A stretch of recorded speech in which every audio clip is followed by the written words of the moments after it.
हरिः ॐ सहनावतु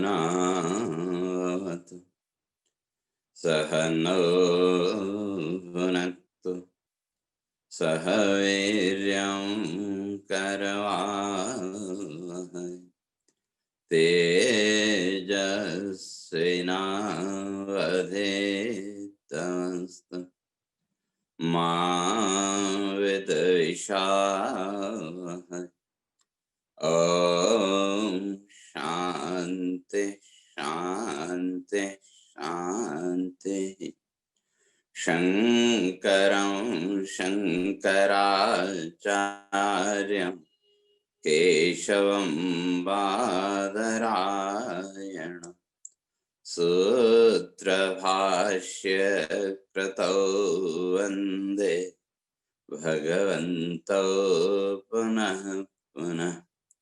ईश्वरो गुरुरात्मेति मूर्तिभेद विभागिने व्योमवद् व्याप्तदेहाय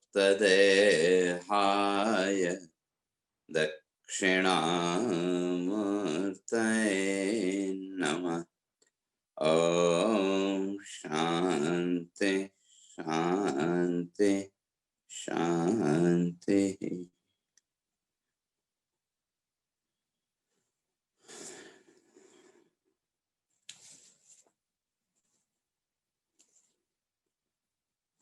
विचार चल रहा था 35वें श्लोक का।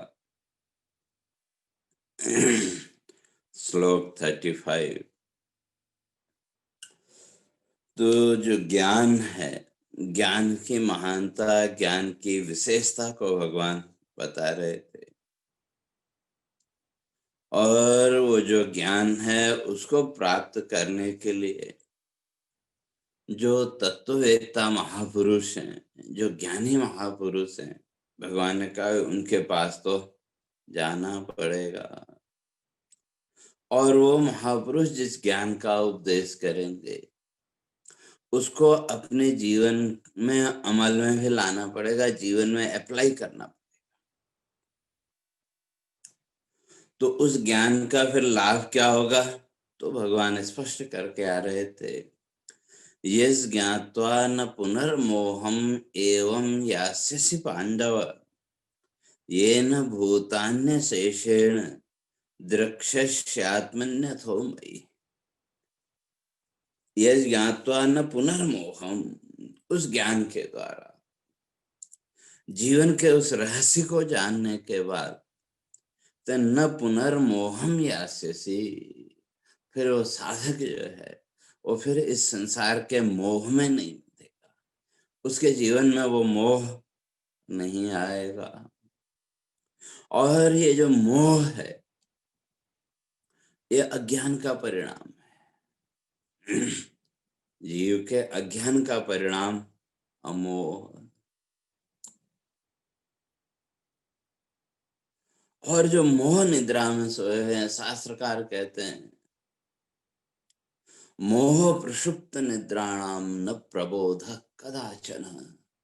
जो इस संसार के मोह में डूबे हुए हैं, न प्रबोध, उनका वहां से बाहर निकलना बड़ा मुश्किल काम है, इतना सरल काम नहीं। और जैसे कल भी चर्चा करके आए थे, हम सब जानते हैं, कई लोग कहते हैं महाराज हम सब जानते हैं, सब पता है, लेकिन फिर भी उस संसार के मोह से बाहर नहीं निकल पाते। उसका अर्थ, हमने वो जो शास्त्रों की जानकारी थी उसको कभी अपने जीवन में उतारने की कोशिश नहीं की। क्यों? हमको शब्द मिल गए, किसी पुस्तक से, किसी ग्रंथ से, कहीं से कोई अच्छा शब्द हमने याद कर लिया और हम अपने को ज्ञानी समझ बैठे। इसलिए भगवान कहते हैं जब जीवन की वास्तविकता का, जीवन की रियलिटी का जब बोध होगा तो व्यक्ति इस संसार के मोह के बंधन से मुक्त हो जाएगा। और वास्तविकता क्या है? उसके लिए भगवान शंकराचार्य जी स्पष्ट करते हैं कि श्लोकार्धेन प्रवक्ष्यामि यदुक्तम ग्रंथ कोटिभिः ब्रह्म सत्यम जगन्मिथ्या जीवो ब्रह्मैव नापरः।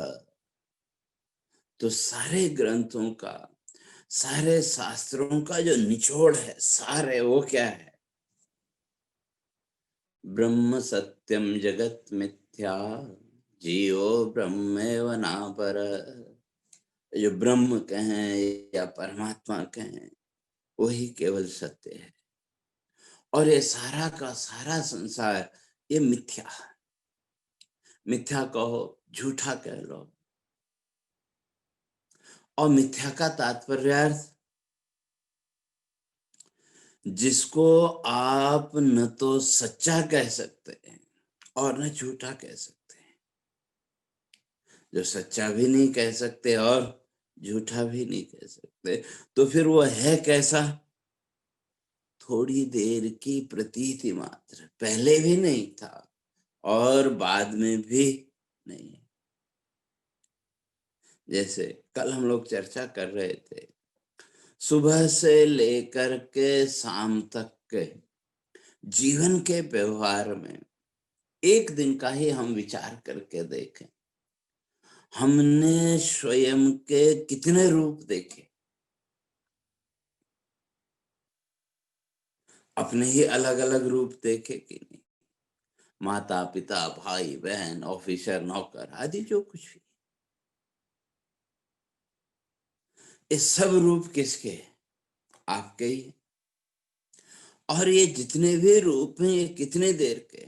थोड़ी देर के। दृश्य सामने आया या जो परिस्थिति सामने आई, उसके अनुसार हमने स्वयं के एक रूप की कल्पना की।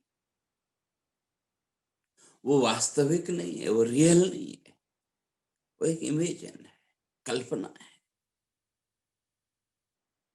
जैसे कल भी कहा था, बच्चे सामने आए तो बच्चों के सामने आते ही आपने स्वयं के माता पिता के रूप की कल्पना की कि नहीं? मैं इसकी माँ हूं, मैं इसका पिता हूं, इत्यादि जो भी। और उस रूप की स्थिति कितनी देर रही? जब तक वो बच्चे सामने। और जब दृश्य बदला तो उसके साथ ही हमारी स्वयं की जो रूप कल्पना थी वो भी बदल गई। एक क्षण पहले आप माता पिता के रूप में स्वयं को देख रहे थे, और अगर माता पिता सामने आ गए तो आप पुत्र पुत्री के रूप में देखने लगे।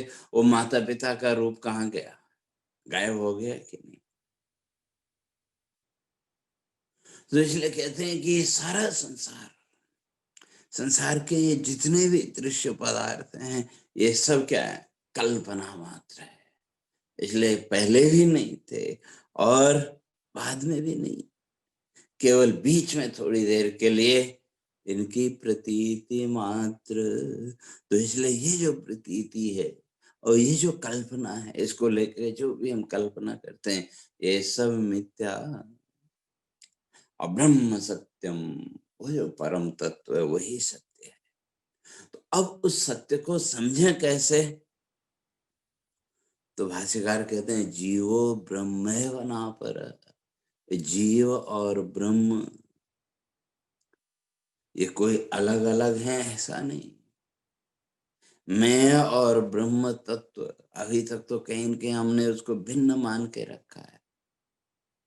तो शास्त्रकार कहते हैं नहीं, ये अलग अलग नहीं है, एक ही है। केवल उपाधि भेद है। जैसे मैंने कल भी कहा था कि जो मिरर है, उस मिरर में पड़ने वाली छाया, और ये मिरर कौन सा है? अंतःकरण का। चैतन्यम यदधिष्ठानम लिंग देहस्य यह पुनः चिच्छाया लिंग देहस्था तत्संगो जीव उच्यते।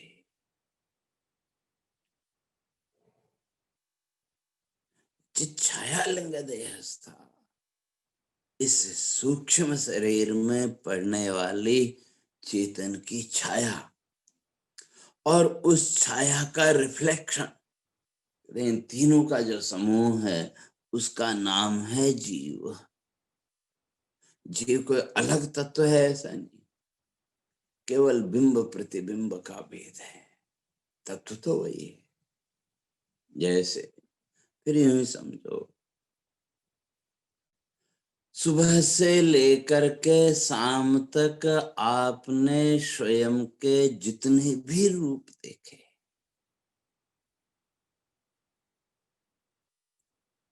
वो सब रूप क्या है? आपकी छाया के अतिरिक्त और क्या है? माता पिता भाई बहन आदि अलग अलग रूपों में हमने स्वयं को देखा, और इन सब रूपों में भी आप हैं कि नहीं? आपका स्वयं की सत्ता का भाव, सेल्फ एग्जिस्टेंस का भाव है कि नहीं? लेकिन वो सेल्फ एग्जिस्टेंस का जो भाव था, वो इन रूपों की कल्पना में, या इन रूपों को लेकर के तरह तरह की जो संसार की कल्पना है, उस संसार कल्पना में वो दब गया। लेकिन है तो सही।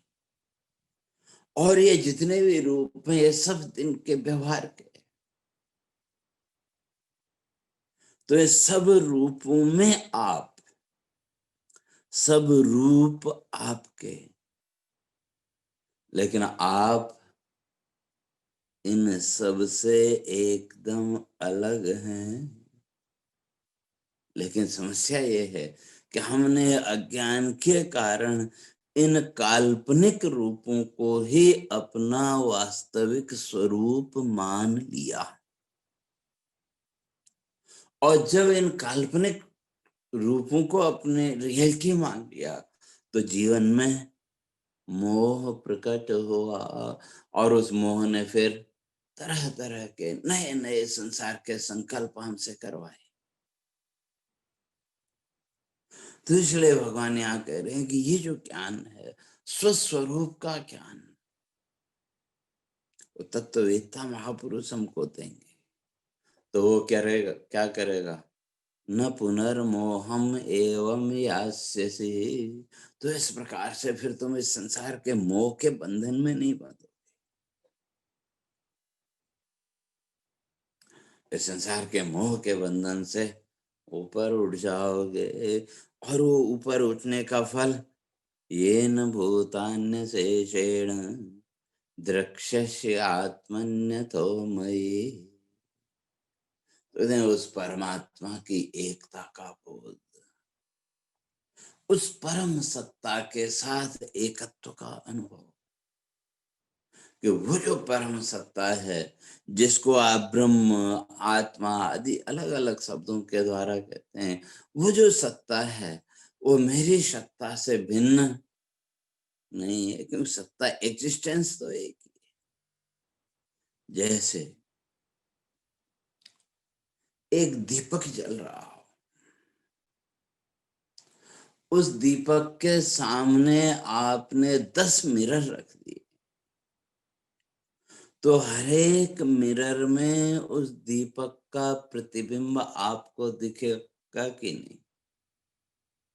जैसे मिरर की क्वालिटी होगी, उसी के अनुसार वो मिरर दिखे। लेकिन वो जितने भी दिखने वाले दीपक हैं, वो थोड़ी देर के आभास के अतिरिक्त और कुछ नहीं है। लेकिन जो रियल सत्ता है, वो तो पहला जो दीपक है उसी की है। तो इसी तरह से ये जितना भी संसार भाव है, या हम ब्रह्म की बात करें या ईश्वर की भी बात करें, उस ईश्वर के ज्ञान से भी पहले हमें अपने होने का ज्ञान चाहिए कि नहीं? सेल्फ एक्जिस्टेंस का बोध चाहिए कि नहीं? हमें हमारे होने का ज्ञान है, तो हमारे लिए ईश्वर का भी महत्व है, ब्रह्म का भी महत्व है। और यदि हमें स्वयं के होने का ही ज्ञान न हो, फिर वो ईश्वर या ब्रह्म वो क्या करेंगे? अगर हमको स्वयं के ही होने का ज्ञान न हो, तो वो ईश्वर, ब्रह्म जो कुछ भी कहें, फिर उसका भी कोई औचित्य नहीं रह जाएगा। तो वो जो ईश्वर है, जिसको आप ईश्वर कह रहे हैं, भगवान कह रहे हैं, उस भगवान की भी सत्ता, उस भगवान का भी एग्जिस्टेंस हमारे लिए कब है? जब हमें सेल्फ एग्जिस्टेंस का बोध है, सेल्फ एग्जिस्टेंस का जब हमको ज्ञान है, तो हमारे लिए ईश्वर भी है, परमात्मा भी है, ब्रह्म भी है। और अगर हमको सेल्फ एग्जिस्टेंस का ज्ञान न हो, तो ईश्वर, ब्रह्म आदि इनकी भी कोई वैल्यू हमारे लिए नहीं रहेगी। तो ये संपूर्ण जगत का जितना भी ये प्रपंच है, जितना भी ये दृश्य जगत है, इस संपूर्ण दृश्य जगत का जो बेस है, जो आधार है, तो आधार क्या हो गया? सेल्फ एग्जिस्टेंस, हमारे स्वयं के होने का ज्ञान। ठीक है, ईश्वर, ब्रह्म आदि जो भी जहां वो होंगे, लेकिन हमारे लिए उनका महत्व कब है?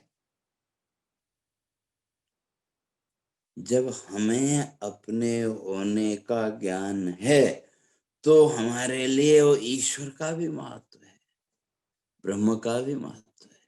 और अगर हमको अपने होने का ही ज्ञान ना हो, तो का कोई महत्व नहीं। तो ये जितना भी हमारा संसार ज्ञान, तो इसी तरह से हमारा ये सांसारिक जो व्यवहार, बेटा बेटी, पुत्र पुत्री आदि जो कुछ भी है, और इन दृश्यों को लेकर के हमने स्वयं को जो माना, स्वयं को जिन मान्यताओं में हमने बांधा, और हमारा सारा जीवन का जो व्यवहार, इस संपूर्ण व्यवहार, इन सभी मान्यताओं का जो बेस है, जो अधिष्ठान है, वो क्या है? कोई और नहीं, बल्कि हमारा स्वयं के होने का जो ज्ञान है, वही इसका अधिष्ठान है, वही इसका आधार है। और जिस दिन इस बात को समझने में सफल हो गए, तो उस दिन उस परमात्मा के साथ एकता का बोध भी हो जाएगा, एकत्व का बोध भी स्पष्ट हो जाएगा। क्यों मंत्र कहता है जीवो ब्रह्मेवनापर? वो जो परम तत्व है, वो जो ब्रह्म तत्व है, वो इस जीव से भिन्न और कुछ नहीं है। तो और जिस दिन वो जान लिया, उस दिन जीवन में अभेद दृष्टि आ जाएगी, और जीवन में विक्षेप का कारण, दुख का कारण, या तरह तरह की ये जो संसार की कल्पनाएं हम करते हैं, इन सारी कल्पनाओं का जो आधार है, वो यही है, द्वैत ज्ञान। और ये जो द्वैत है, पंचदशीकार कहते हैं, ये भय का कारण है। चाहे वो द्वैत भाव वास्तविक हो या काल्पनिक।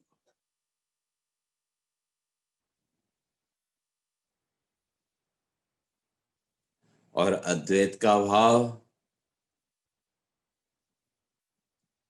वो चाहे काल्पनिक ही क्यों न हो, वो आपको इस संसार के भय से, संसार की कल्पनाओं से मुक्त कराएगा। इसलिए मंत्र कहता है, यथेच्छम पिबत्वेदम अद्वैतम परमार्थतः।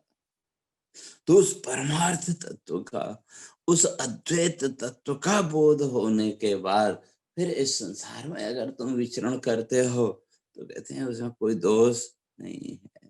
तो इसलिए ये न भूतान्य शेषेण, वो जो ज्ञान है, वो जो शास्त्रों का उपदेश है, या गुरु उपदिष्ट जो ज्ञान है, वो किसके लिए?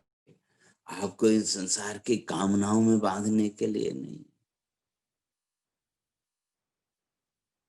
अगर कोई व्यक्ति आपके सामने इस संसार का ही प्रलोभन रख रहा है, आपको उस आत्मज्ञान की ओर बढ़ाना नहीं चाहता, या नहीं बढ़ा रहा है, तो भले ही वो कितना ही प्रतिष्ठित व्यक्ति व्यक्ति क्यों न हो, लेकिन वो आपका शत्रु है, वो शत्रु है। कि मनुष्य जीवन मिला, मनुष्य जीवन मिलने के बाद भी अगर उस आत्मचिंतन में प्रवृत्ति नहीं हुई, इस संसार की भोग कामनाओं में, इस संसार की भोग लिप्साओं में ही अगर हम बंधे रहे, तो ये जीवन तो फिर व्यर्थ हो गया, निरर्थक हो गया। इसलिए सच्चा मित्र वही है जो आपको तत्व का बोध कराए। संसार का प्रलोभन देने वाले बहुत हैं। तुम ऐसा करो तो ये हो जाएगा, तुम ऐसा करो तो ये हो जाएगा। और हमने इस संसार की कामनाएं, संसार की कल्पनाओं में मनुष्य इतना डूबा हुआ है, बस वो उसी में प्रवृत्त रहता है। आत्मचिंतन की या जीवन के वास्तविकता को जानने की प्रवृत्ति ही नहीं।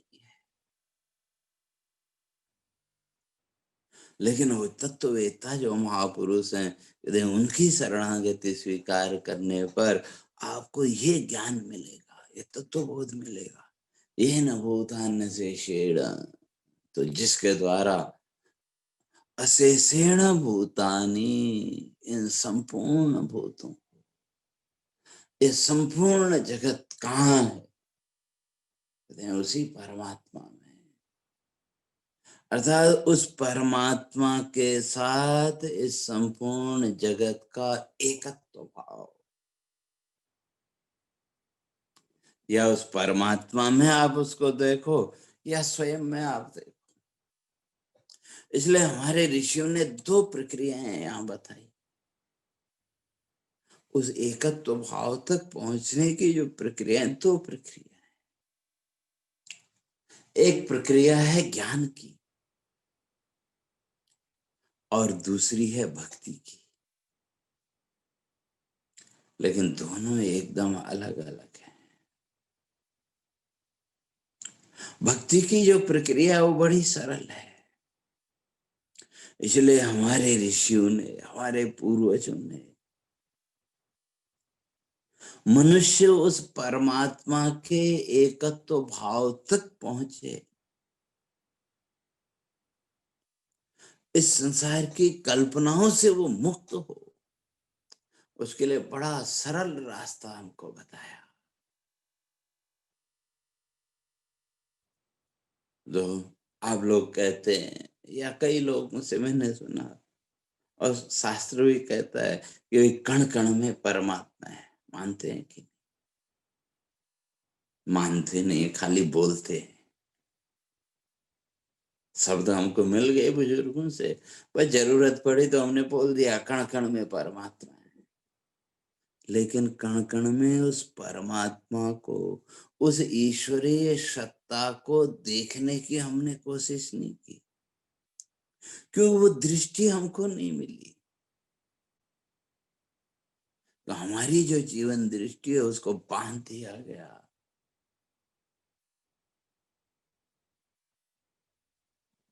अच्छे अच्छे कथाकार, अच्छे अच्छे वक्ता, जो विश्व प्रसिद्ध वक्ता है, बड़ी ख्याति है, वो भी क्या कर रहे हैं? कहीं न कहीं आपको इसी संसार की कल्पनाओं में बांधते हैं कि नहीं? आपके सामने वही प्रलोभन, तुम ऐसा करोगे तो तुमको ये मिल जाएगा, तुम ऐसा करोगे तो तुमको वो मिल जाएगा।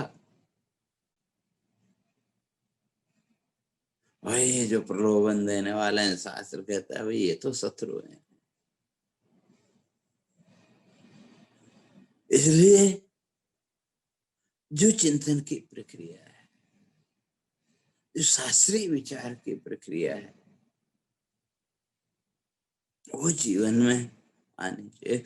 तो हमारे ऋषियों ने एक बड़ा सरल मार्ग हमको दिया। प्रलोभन भी उन्होंने रखे, लेकिन उसी के साथ साथ आपकी दृष्टि में व्यापकता आए, आपके चिंतन में व्यापकता आए, उसके लिए बड़ा सरल तरीका बता दिया। आप तुलसी की पूजा करते हैं। मैं समझता हूँ हमारे हिंदू संस्कृति में लगभग सभी, ठीक है अब समय के साथ थोड़ा परिवर्तन आ गया, लेकिन एक समय ये था कि हर घर के आंगन में तुलसी का पौधा आपको देखने को मिल जाता था। आज भी कई लोग रखते हैं। तो हमारे ऋषियों की सोच देखो, हमारे ऋषियों का चिंतन देखो।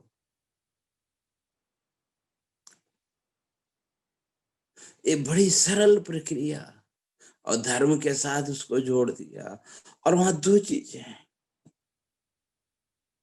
दो दृष्टियां हैं। एक वैज्ञानिक पक्ष भी है और दूसरा जीवन का भौतिक पक्ष भी है।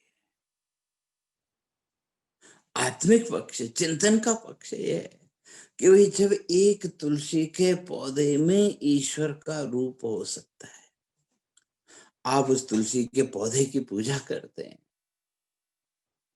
उसको एक पौधा समझ के या ईश्वर का एक रूप समझ के,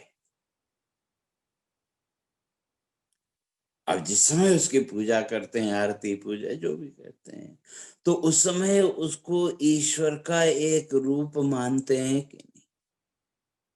या उसी तरह से बड़ पीपल आदि के आप लोग पूजा करते हैं, तो उसको एक वृक्ष मान के या ईश्वर का रूप मान के, कहीं न कहीं हम उसको उसमें उसी ईश्वरीय सत्ता का दर्शन करते हैं।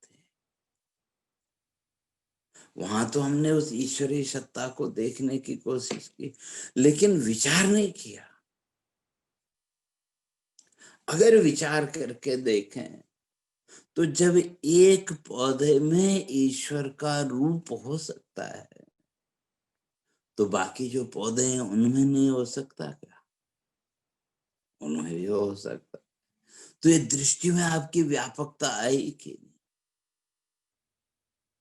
तो इस तरह से दृष्टि में वो व्यापकता आते आते कहाँ पहुंच जाएंगे? उसी एकत्व भाव में। तो ये भौतिक चिंतन के लिए हमारे ऋषियों ने रख दिया कि जरा बैठ करके विचार करें, शांत मन से जब विचार करें कि ये एक पौधे में ईश्वर का रूप हो सकता है, तो बाकी पौधों में नहीं हो सकता क्या? लेकिन इस दृष्टि में हमने कभी चिंतन ही नहीं किया, इस दृष्टि से हमने कभी जीवन का विचार ही नहीं किया।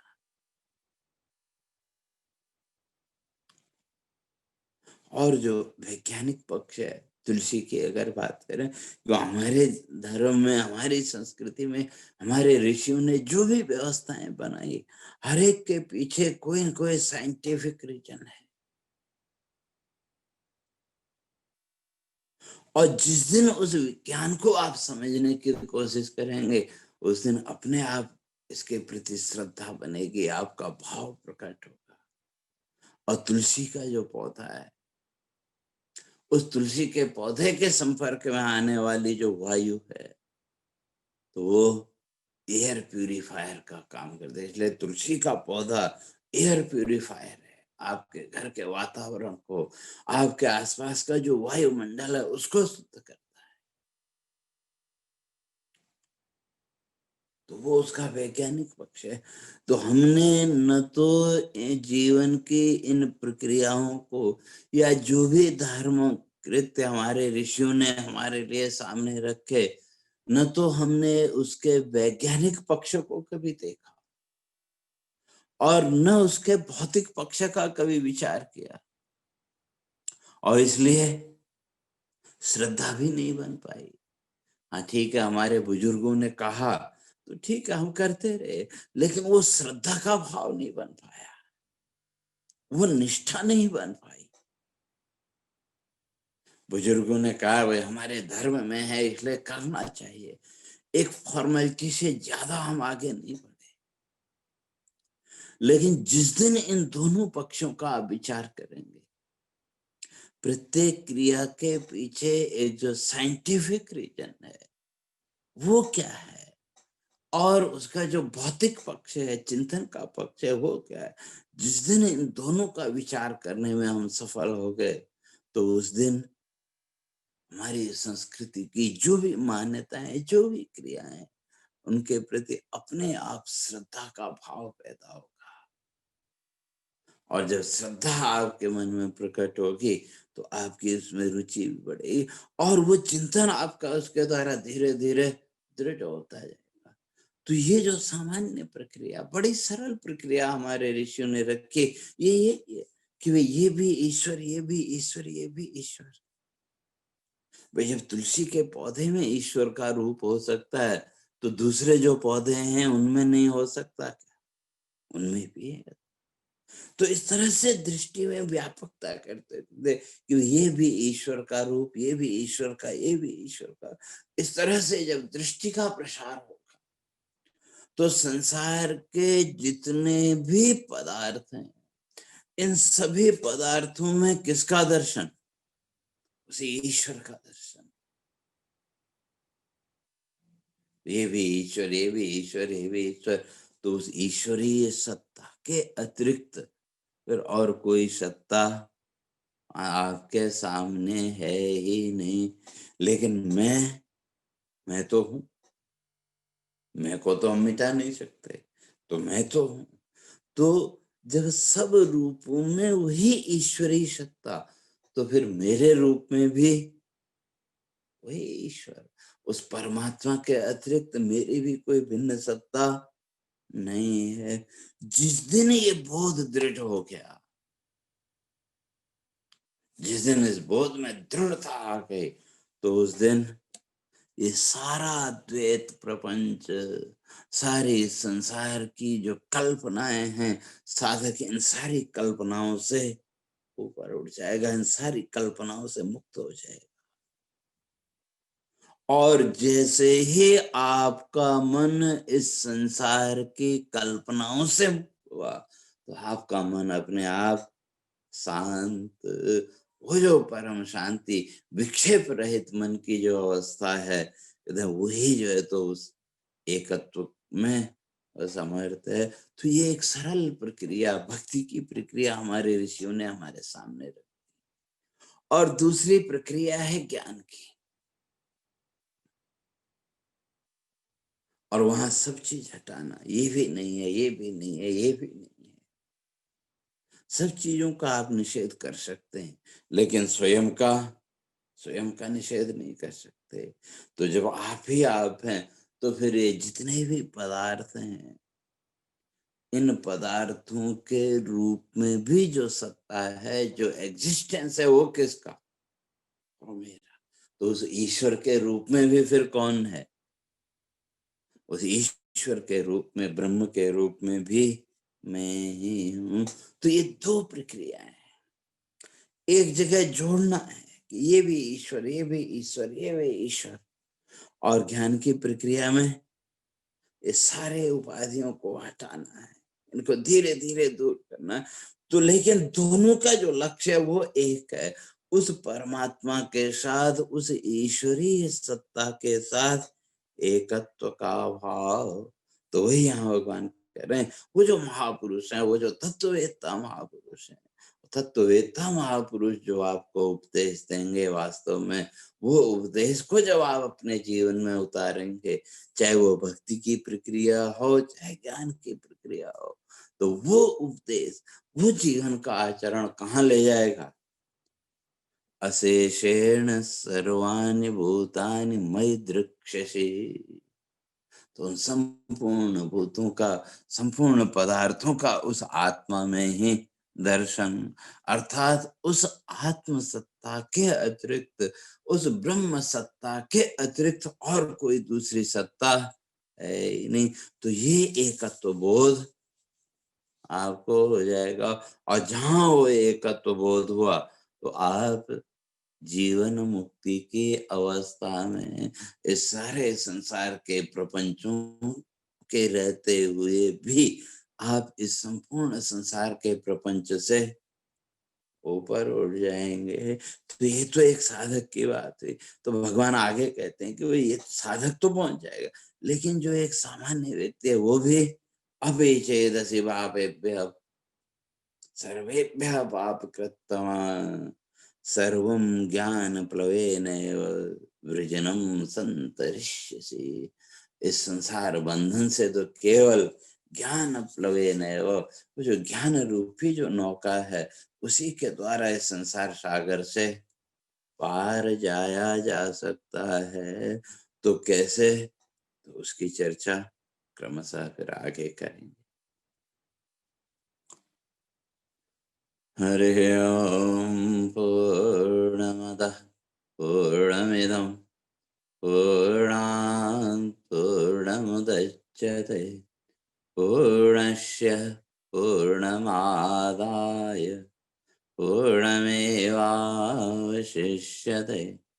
ओम शांति शांति शांति।